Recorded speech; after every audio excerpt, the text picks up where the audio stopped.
A'udzubillahi minasyaitonirrajim. Bismillahirrahmanirrahim.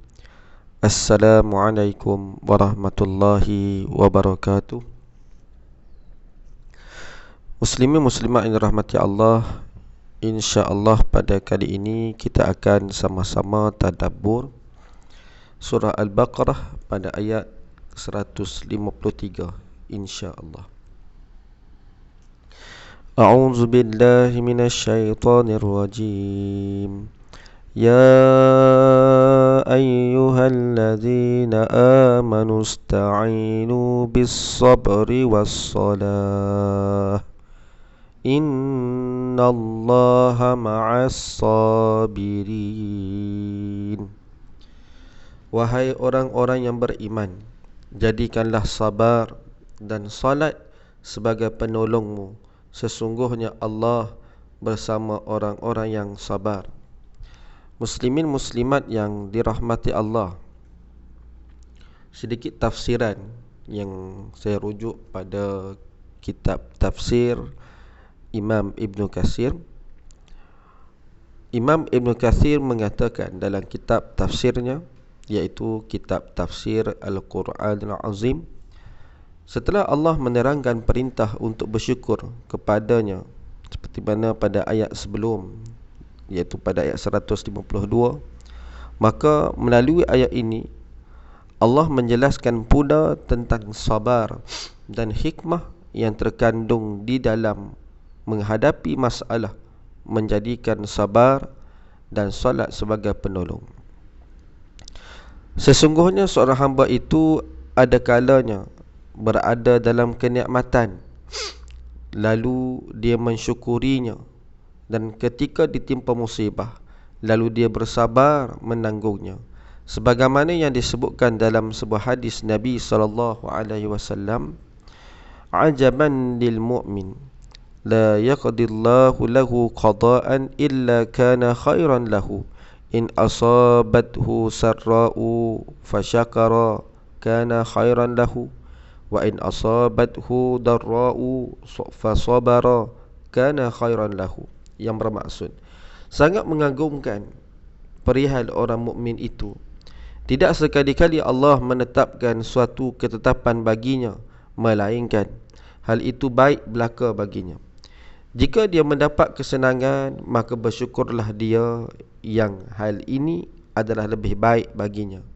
Dan jika ditimpa kemudaratan, maka bersabarlah dia yang hal ini adalah lebih baik baginya. Hadis riwayat Imam Ahmad. Sambung Imam Ibn Katsir lagi menyebutkan, Allah menjelaskan bahawa perkara yang paling baik untuk menanggung segala macam musibah ialah dengan sikap sabar dan banyak solat, seperti yang dijelaskan dalam surah Al-Baqarah ayat ke-45. A'udzu billahi minasyaitonir rajim. Wasta'inu bis-sabri was-salah wa innaha lakabiratun illa 'alal khashi'in. Jadikanlah sabar dan solat sebagai penolongmu, dan sesungguhnya yang demikian itu sungguh berat kecuali bagi orang-orang yang khusyuk. Muslimin muslimat yang dirahmati Allah, begitu juga disebutkan dalam sebuah hadis bahawa kana Rasulullah sallallahu alaihi wasallam idza hazabahu amrun shalla. Adalah Rasulullah sallallahu alaihi wasallam apabila mendapat satu ujian, maka baginda sallallahu alaihi wasallam akan mengerjakan solat. Hadis riwayat Imam Ahmad dan juga Abu Dawud. Jadi berdasarkan beberapa sumber daripada Al-Quran dan juga hadis-hadis Nabi SAW yang menyebutkan perihal tentang sabar dan juga solat yang menjadi penolong kepada orang-orang yang beriman ketika mana menghadapi musibah. Disebutkan juga bahawa salah satunya daripada sabar, yang sabar itu terdapatnya dua jenis, iaitu sabar dalam meninggalkan perkara yang diharamkan dan dosa. Yang kedua, sabar dalam mengerjakan ketaatan dan amalan mendekatkan diri kepada Allah.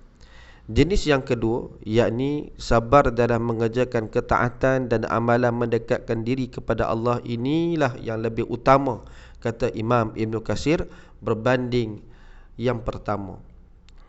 Jadi menunjukkan kepada kita bahawa dalam kita mengerjakan ketaatan mempunyai pelbagai dugaan, mempunyai pelbagai cabaran dalam kita melaksanakannya. Begitu juga dengan amalan-amalan sunat yang membolehkan kita dekat dengan Allah Subhanahu Wa Taala.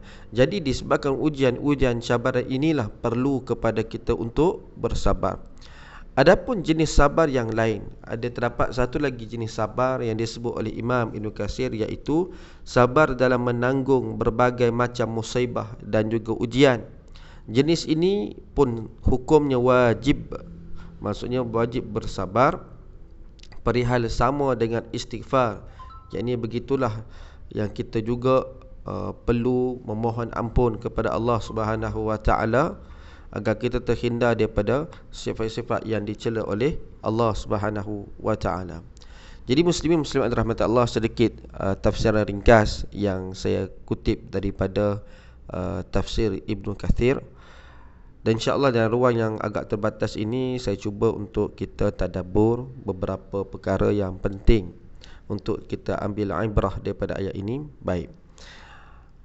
Dua cara memohon bantuan saat diuji, khusus bagi orang yang beriman. Kenapa pada ayat ini Allah Ta'ala berfirman, Ya ayyuhalladzina amanu, wahai orang-orang yang beriman. Maksudnya, selain daripada orang beriman, mereka tidak akan mampu untuk mendapatkan bantuan daripada bersabar dan juga solat. Jadinya, yang pertama, perkara yang confirm, orang beriman pasti diuji oleh Allah Subhanahu Wa Taala. Perkara ini dibenarkan pada ayat yang berikutnya, iaitu pada ayat 155 Allah Ta'ala berfirman dalam surah Al-Baqarah, surah yang sama, وَلَنَبْلُوَنَّكُمْ بِشَيْءٍ مِّنَ الْخَوْفِ وَالْجُوعِ وَنَقْصٍ مِّنَ الْأَمْوَالِ وَالْأَنفُسِ وَالثَّمَرَاتِ وَبَشِّرِ الصَّابِرِينَ. Dan sungguh akan kami berikan ujian kepadamu. Di sini ada ayat penegasan, iaitu yang menggunakan lam taukid. Wala nab, la itu ada lam taukid, menunjukkan ayat ini merupakan ayat yang ditegaskan. Sungguh kami akan beri ujian, maksudnya memang Allah akan uji kita dengan sedikit ketakutan, khauf, ju', iaitu kelaparan dan kekurangan harta, jiwa dan juga buah-buahan, yakni makanan-makanan. Dan berikanlah berita gembira kepada orang-orang yang sabar. Jadi maksudnya berita gembira di sini ialah adanya ganjaran-ganjaran bagi mereka yang sabar di atas ujian daripada Allah Subhanahu Wa Taala. Muslimin muslimat rahmati Allah, semakin tinggi keimanan seseorang, semakin besarlah ujian yang mendatang. Namun begitu, pasti ada hikmah kenapa Allah Ta'ala mengatur kehidupan dunia ini adanya bermacam-macam ujian.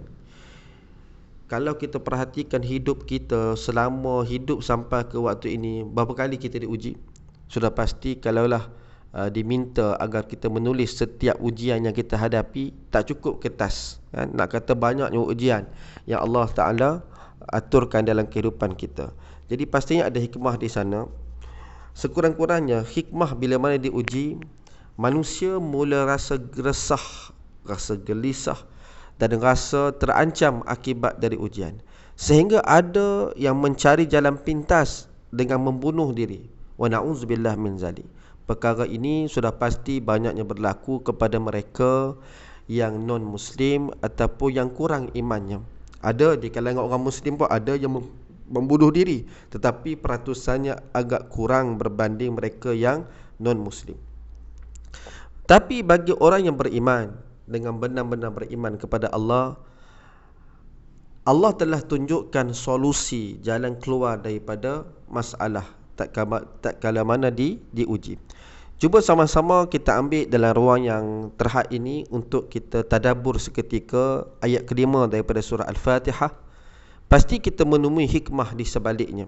Kenapa perlunya kita memohon pertolongan Allah Subhanahu Wa Ta'ala? Allah Ta'ala berfirman, Iyyaka na'budu wa iyyaka nasta'in. Hanya engkaulah yang kami sembah dan hanya kepada engkaulah kami meminta pertolongan. Cuba kita mengamati pada ayat ini. Kalau kita melihat kepada struktur ayat dari segi kaedah bahasa Arab, pastinya kita akan menjumpai satu perkara yang sangat menakjubkan. Bagaimana Allah mendahulukan ayat ni, iaitu objek iyyaka, maksudnya hanya engkau, di hadapan, bukannya di belakang. Kalau ikutkan struktur ayat, boleh saja kita membaca, maksudnya kalau struktur ayat biasa kita kata kami memohon ampun dengan engkau, ataupun kami meminta perlindungan pertolongan dengan engkau. Kita boleh sebut dengan ayat na'buduka, kami mohon ampun dengan engkau, ataupun nasta'inuka, kami minta pertolongan dengan engkau. Tetapi kenapa Allah Ta'ala mendahulukan yang engkau itu duduk di depan? Sebab itu diterjemahkan hanya engkau. Nak meletakkan satu batas, satu sempadan yang kita hanya bergantung harap satu-satunya hanya kepada Allah Subhanahu wa Ta'ala. Yang pertama, kita hanya menyembah Allah Ta'ala, dan yang kedua, kita hanya meminta tolong hanya dengan Allah. Jadi sebab itu berdasarkan pada ayat ini, terdapat dua jenis kelompok manusia yang berjaya mencapai solusi daripada masalah. Makna kata bila kita diuji, kita akan cari jalan keluar. Jadi akhirnya Allah akan berikan jalan keluar tersebut disebabkan sesuatu yang kita lakukan. Jadi cuba perhatikan, ini adalah sesuatu yang agak menarik untuk kita lihat. Golongan pertama yang saya namakan golongan A, yang sentiasa beribadah kepada Allah. Disebabkan apa? Ayat ni sebut iyyaka na'budu, hanya engkau kami sembah. Jadi hamba Allah ini sentiasa beribadah kepada Allah. Ketika mana terdapatnya ujian, masalah yang menghadapinya, sentiasa Allah sediakan jalan keluar dari masalah disebabkan keimanannya. Makna kata golongan yang pertama ini adalah golongan mereka yang beriman, golongan mereka yang bertakwa, beriman sungguh-sungguh kepada Allah Subhanahu wa Ta'ala, yang mendahulukan hak-hak Allah berbanding kepentingan dirinya, berbanding kepentingan kehidupan dunianya. Maka orang yang seperti ini, yang sentiasa beribadah, maka Allah akan sentiasa memberikan jalan keluar daripada segala permasalahan yang dihadapinya. Sebagaimana firman Allah Ta'ala di penghujung ayat yang kedua daripada surah At-Talaq, wa man yattaqillaha yaj'al lahu makhraja, barang siapa bertakwa kepada Allah, nescaya dia akan mengadakan baginya jalan keluar. Jadi di sini menjadi satu muhasabah kepada kita, sejauh mana kebenaran keimanan kita kepada Allah Subhanahu wa Ta'ala. Sedangkan jaminan demi jaminan Allah di dalam ayat-ayatnya dalam Al-Quran, yang mana Allah memberikan solusi kepada masalah-masalah yang dihadapi oleh orang-orang yang bertakwa kepada Allah. Baik, ini adalah golongan yang pertama. Manakala golongan yang kedua, iaitu mereka yang apabila diuji, dia mula resah, gelisah dan berusaha mencari solusi dari masalah yang dihadapi, namun masih tiada jalan keluar. Dah tanya, minta tolong dengan kawan-kawan, dengan adik-beradik, dengan ibu ayah, dengan siapa, semua tak boleh bantu. Ketika hampir berputus asa, barulah dia mula teringat untuk memohon kepada Allah Subhanahu wa Ta'ala.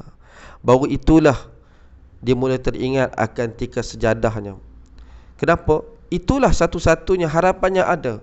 Semua manusia tidak mampu untuk membantunya. Barangkali mungkin dihidapi penyakit kronik, menghadapi penyakit yang tidak ada jalan kesembuhan, maka di sana harapannya ada hanyalah meminta bantuan daripada Allah Subhanahu wa Ta'ala. Lalu dia bersungguh-sungguh memohon, dan dengan munajatnya, dengan doanya, dengan ibadatnya, dan akhirnya Allah kurniakan jalan keluar dari masalah. Barulah dia sedar bahawa Allah timpakan ujian. Kenapa? Sebab Allah hendak dia dekat dengan Allah Ta'ala. Maka ini adalah golongan yang kedua. Bagaimana golongan ini adalah golongan yang beriman, tetapi mereka ini kurang imannya. Ada kala imannya bagus, ada kala iman tak bagus. Jadi bagi mereka ini Allah kasih kepada mereka. Kenapa? Sebab kalau ada mereka yang mengaku beriman tetapi mereka ni adalah orang yang munafik, orang yang fasik, Allah akan jauhkan diri mereka daripada Allah, yakni Allah akan biarkan dia hanyut dengan kenikmatan dunia. Itulah namanya istidraj. Allah berikan nikmat kesenangan biar dia lupa pada Allah Ta'ala.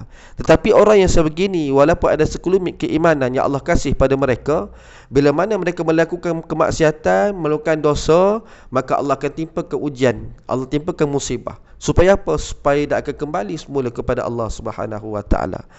Sebagaimana dalam surah Al-Mulk ayat yang kedua, Allah Ta'ala berfirman, Alladhi khalaqal mauta wal hayata liyabluwakum ayyukum ahsanu amala wa huwal azizul ghafur. Yang menjadikan mati dan hidup supaya dia menguji kamu, siapa di antara kamu yang lebih baik amalannya, dan dia maha perkasa lagi maha pengampun. Allah uji, pasti Allah uji. Lam di sini menunjukkan bahawa agar, maksudnya kenapa Allah jadikan kita hidup di atas muka bumi ini? Sebab Allah nak uji kita. Dan di antara ujian itu ialah Allah nak tengok siapa yang paling baik amalnya. Sudah pasti dengan ujian yang sebegini menyebabkan kita semakin dekat dengan Allah Subhanahu Wa Ta'ala. Itulah satu rahmat di sebalik ujian. Oleh sebab itu Allah Ta'ala mengajarkan kepada kita, apabila kita diuji, hendaklah cari jalan bagaimana cara untuk mengharungi ujian tersebut, iaitu berdasarkan ayat ini dengan cara jadikan sabar dan solat sebagai penolong. Bagaimanakah kita boleh dapat bantuan daripada sabar dan solat ini? Muslimin muslimat yang dirahmati Allah, yang pertama, mari kita lihat kelebihan-kelebihan bersabar. Di antaranya, dan sangat banyak kelebihan, dan ruang yang agak terbatas saya sebutkan sedikit. Di antaranya ialah orang yang bersabar, pahala ganjaran daripada Allah Ta'ala itu adalah lebih baik. Sebagaimana firman Allah Ta'ala yang berkaitan tentang kisah Qarun, ketika mana Qarun menunjukkan perhiasannya, yakni harta kekayaannya. Lalu sebahagian di kalangan masyarakat mengimpikan, maksudnya mereka semua pun berangan-angan, berimpian seperti mana kayanya harta kekayaan Qarun yang dimiliki oleh Qarun. Lalu mereka diperingatkan oleh golongan ahli ilmu di kalangan mereka, yakni sebagaimana disebutkan pada ayat ke-80 pada surah Al-Qasas, wa qala alladhina utul ilma wailakum thawabullahi khairun liman amana wa amila salihah wala yulaqqaha illa sabirun. Berkatalah orang-orang yang dianugerahi ilmu, celakalah, kecelakaan yang amat besarlah bagi kamu. Pahala Allah adalah lebih baik bagi orang-orang beriman dan beramal soleh, dan tidak diperolehi pahala itu melainkan kecuali oleh orang-orang yang bersabar. Makna kata, sabarlah di atas ujian. Mungkin kita tidak kaya di dunia, mungkin kita tidak kaya harta, biarlah kita kaya hati dan budi. Biarlah kita kaya dengan amal ibadat kepada Allah, iaitu pahala demi pahala. Itu pertama. Yang kedua, pahala tetap dikira walaupun tidak beramal. Subhanallah. Ibaratnya kalaulah orang kerja kerajaan, bila habis sampai umur pencen, dia akan dapat pencen separuh daripada gaji. Tetapi ini pencen daripada Allah Ta'ala bagi orang-orang yang beriman. Dahulunya waktu sihat, waktu hidup, waktu mudanya beramal ibadat kepada Allah. Dalam sebuah hadis kursi telah berkata Syaddad bin Aus radhiyallahu anhu bahwasanya Nabi SAW bersabda, Allah Ta'ala berfirman, sekiranya aku uji salah seorang hambaku yang mukmin, ingatnya, yang mukmin, yang beriman, lalu ia memujiku dan bersabar atas penderitaan apa yang aku mengujinya, maka dia akan bangun dari tempat pembaringannya bagaikan anak yang baru lahir oleh ibunya, bersih dari dosa. Lantas Tuhan akan memerintahkan malaikat pencatat amal, sesungguhnya aku telah menahan hambaku ini. Maksud menahan kat sini, Allah timpakan ujian, dia tak mampu dah untuk melakukan perbuatan-perbuatan ibadat yang seperti mana waktu dia sihat. Dan aku telah mengujinya, maka kini catatkanlah baginya apa yang kamu selalu catatkan sebelum itu tadi pahala-pahala amalannya. Subhanallah, pencen daripada Allah Ta'ala bukan setakat full daripada gaji kita, full pahalanya, bahkan dahlah tak perlu buat kerja, maka diberikan lagi pahala yang lebih bernilai di sisi Allah Subhanahu Wa Ta'ala. Yang ketiga, ganjaran pahala berpanjangan tanpa batas. Sebagaimana dalam firman Allah Ta'ala surah Az-Zumar ayat ke-10, A'udzubillahi minasyaitonirrajim, Qul ya ibadiyalladzina amanu taqu rabbakum lilladzina ahsanu fi hadhihi dunya hasanatun wa ardullahi wasi'atun innama yuwaffas sabiruna ajrahum bighairi hisab. Yang bermaksud, katakanlah, wahai Muhammad, wahai hamba-hambaku yang beriman, bertakwalah kepada Tuhanmu.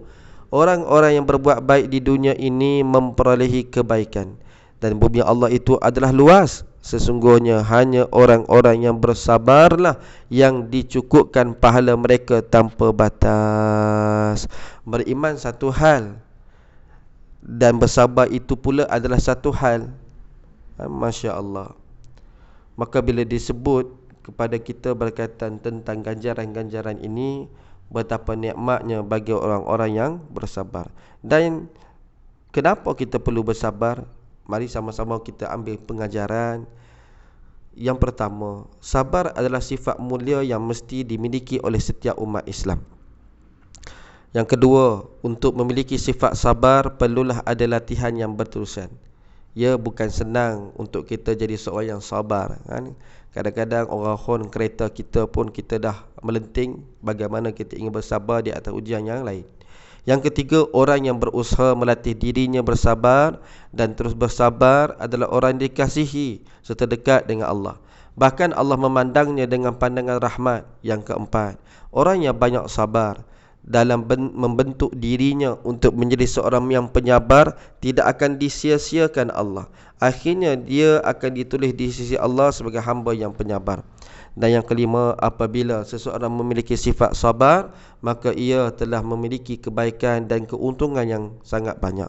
Dan yang keenam, apabila seseorang dianugerahkan sifat sabar, maka ketahuilah bahawa Allah Ta'ala mahu memberikan kepadanya manfaat yang besar lagi luas, berpanjangan dari dunia sampai akhirat. Subhanallah. Manakala yang terakhir, muslimin muslimat yang dirahmati Allah, iaitu apakah kelebihan solat? Imam Ibn Kathir menyebutkan bahawa firman Allah Ta'ala pada ayat iaitu was-salati, pada ayat ini dengan berkata, sesungguhnya solat termasuk perkara besar yang menolong seseorang untuk mendapatkan ketetapan dalam satu perkara. Sebagaimana firman Allah Ta'ala dalam surah Al-Ankabut ayat 45, Utlul ma uhiya ilaika minal kitabi wa aqimis salah. Innas salata tanha anil fahsya'i wal munkari wala zikrullahi akbar wallahu ya'lamu ma tasna'un. Sesungguhnya solat itu mencegah dari perbuatan-perbuatan keji dan mungkar, dan sesungguhnya mengingati Allah, yakni dalam solat, adalah lebih besar keutamaannya dari ibadat-ibadat yang lain, dan Allah mengetahui apa yang kamu kerjakan. Muslimin muslimat yang dirahmati Allah, ini di antara kelebihan solat, iaitu mencegah daripada perbuatan keji dan juga mungkar. Berdasarkan hadis riwayat Ahmad daripada Abdullah bin Umar radhiyallahu anhuma, Nabi SAW bersabda mengingatkan tentang solat pada satu hari, kemudian berkata, man hafaza 'alaiha kanat lahu nuran wa burhanan wa najatan yaumal qiyamah wa man lam yuhafiz 'alaiha lam yakun lahu nurun wala burhanun wala najatun wa kana yaumal qiyamati ma'a Qarun wa Fir'aun wa Haman wa Ubay bin Khalaf. Yang bermaksud, barang siapa yang menjaga solat, maka dia akan mendapat cahaya, dapat petunjuk dan keselamatan pada hari kiamat. Sedangkan barang siapa yang tidak menjaga solat, dia tidak akan mendapat cahaya, tidak akan dapat petunjuk dan tidak akan dapat keselamatan. Dan pada hari kiamat nanti dia akan dikumpulkan bersama dengan Qarun, Fir'aun, Haman dan Ubay bin Khalaf. Di mana? Iaitu dalam neraka Allah. Na'udzubillah min zalim. Muslimin muslimat yang dirahmati Allah, maka di sini bagaimana disebutkan kepada kita bahawa akan kepentingan kita menjaga solat. Dan juga ibadat solat itu mampu untuk meredakan kegelisahan. Dikatakan, ada qil mengatakan, seorang lelaki datang bertemu sahabat Nabi, iaitu Ibnu Mas'ud radhiyallahu anhu. Lelaki itu mengadu kepadanya, wahai Ibnu Mas'ud, nasihatkanlah aku dengan satu yang dapat aku redakan kegelisahanku ini. Pada masa ini jiwaku tidak tenteram, fikiranku kusut, tidurku tidak nyenyak, malah selera makanku juga hilang. Lalu Ibnu Mas'ud memberikan nasihatnya, bawalah hatimu mengunjungi 3 tempat. 3 tempat. Yang pertama, pergilah ke tempat orang yang sedang membaca Al-Quran. Tidak kira sama ada kamu ikut serta membacanya ataupun kamu sekadar mendengar pembacaan orang lain.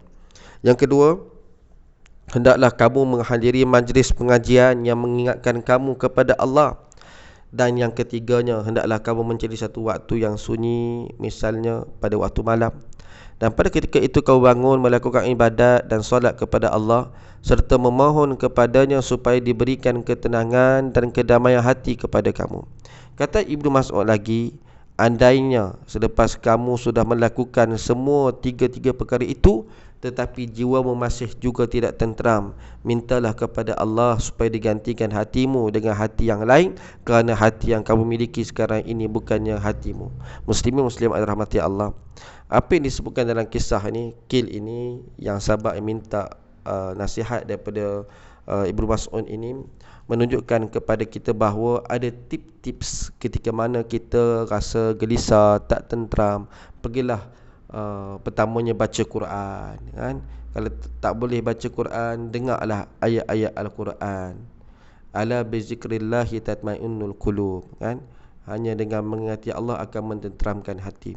Yang kedua, pergilah ke majlis-majlis ilmu. Kenapa? Dengan kita menghadiri majlis-majlis ilmu akan memberikan ketenangan jiwa. Dan yang ketiga yang disebutkan di akhir-akhir itu ialah berkaitan tentang solat, ataupun yang lebih spesifik ialah solat bersendirian, solat qiyamul lail, yang betul-betul kita mengharapkan agar Allah menghuraikan segala kegelisahan diri. Jadi kalaulah masih lagi sebegitu, maka di sana perlulah kita melakukan sedikit cek, maksudnya tengok balik, muhasabah berdiri balik. Sebenarnya apa masalah yang sedang dihadapi? Mungkin barangkali dengan masalah dengan kawan-kawan ke, ataupun masalah dengan isteri ataupun ibu bapa, ataupun ada masalah daripada sumber makanan dan seumpamanya. Maka mudah-mudahan sedikit sebanyak memberikan manfaat kepada kita daripada perkongsian ini. Wallahu a'lam bissawab.